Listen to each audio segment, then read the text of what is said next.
Hi, this is Shalene from CDOCS. Today's tip of the day is the frequency in changing the aligners. Our general recommendation is to give the first aligner and to allow the patient to wear it for 3 weeks. The reason for this is that initially the bone is not prepared to allow passage for those teeth through it.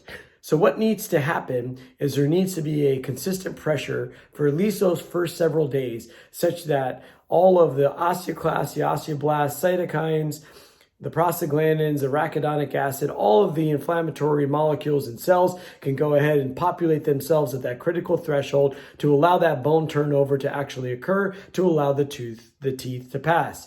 So allowing that 3 weeks of the first aligner to sit there, you actually get the controlled inflammation to be able to come into that entire area, and then you allow enough time for the teeth to actually move. Every aligner subsequent to that, we generally recommend that the patient wear it for 2 weeks before switching out. Of course, if the patient feels that teeth are moving a lot faster and the aligner becomes much more passive, through good patient education, through good connection with your team in your office, and good vigilance by having enough frequent appointments to check that the aligners are tracking as they should, then certainly the patient can go ahead and increase that frequency to whatever they feel that is right, and of course to what you agree with.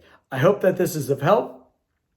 And don't forget to always enhance that orthodontic restorative relationship and to make sure that you refer by the age of 7 to your local orthodontic team. Thank you.